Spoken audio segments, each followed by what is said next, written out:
This is the all-new Audi A6 Avant, and unlike many modern car reveals that focus solely on electric power, this one sticks to combustion engines. Yes, you can still get it with a petrol or diesel engine, though not both at the same time. Audi has completely redesigned it inside and out, packed it with new technology, and even made some surprising changes to its naming strategy.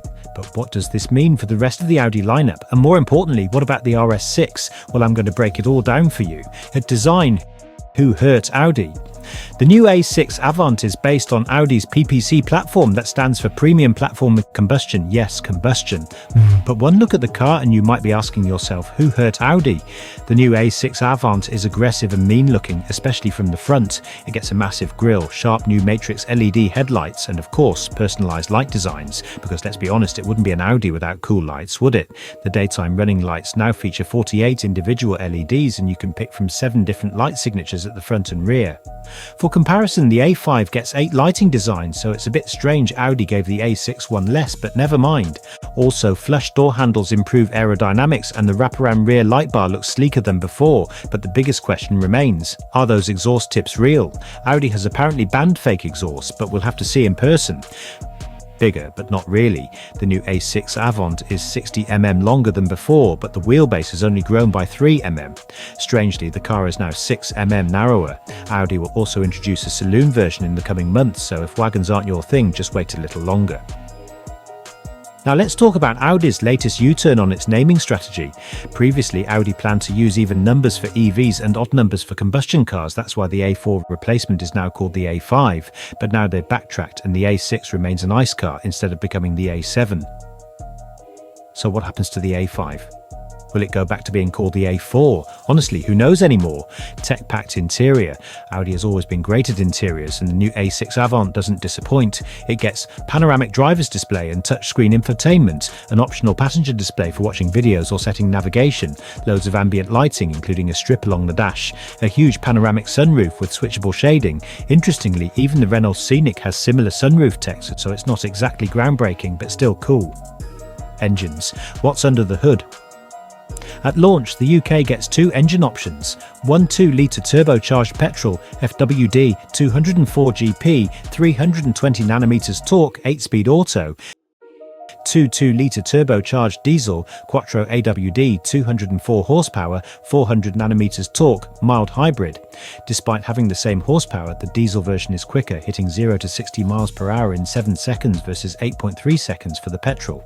Other markets will get a 3-litre turbocharged V6 with 367 GP and 550nm torque, and yes, an S6 version will eventually arrive, likely with an even more powerful version of this engine.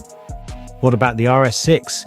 Audi has some big plans for the RS6. We're expecting an RS6 e-tron with 800 GP based on the electric A6 e-tron, but Audi is also working on a new petrol-powered RS6, possibly a plug-in hybrid with a twin-turbo V8. There are 2 likely engine options for the new RS6, one 4-litre twin-turbo V8 from the Audi S8, 571 horsepower, or Lamborghini Urus, 660 horsepower.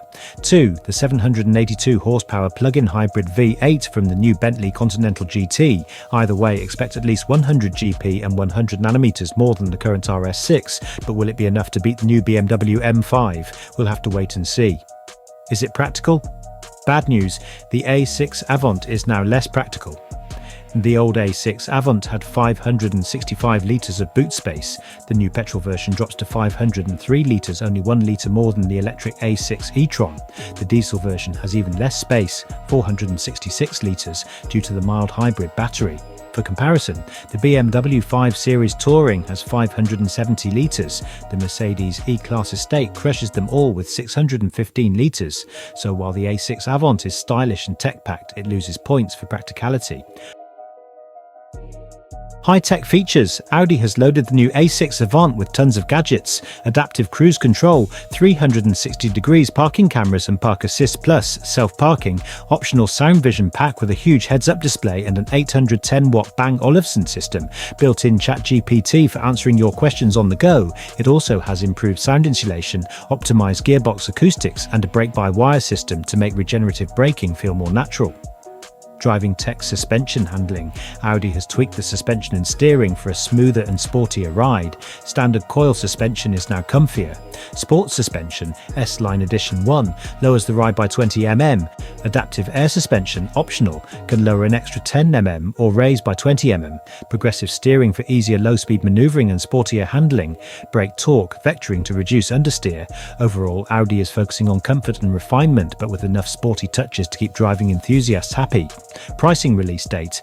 The new Audi A6 Avant goes on sale from April 1st with pricing as follows. Entry-level petrol, FWD, £52. Diesel, Quattro version, £56. For comparison, the BMW 520 Touring starts at £54,000. The Mercedes E-Class Estate starts at £57,000. So Audi is undercutting its main rivals, but with less boot space and fewer engine choices at launch. Should you buy one? Pros: aggressive new design, tech-packed interior, multiple light signatures, quieter, more comfortable ride, more affordable than rivals. Cons: less practical boot space. Naming strategy is confusing, no 6-cylinder option at launch. If you're looking for a tech-laden luxury estate, the A6 Avant is a solid choice, but if you want maximum practicality, you might want to check out the BMW 5 Series Touring or Mercedes E-Class Estate instead. And if you're waiting for the new RS6, stay tuned because that's shaping up to be something truly special.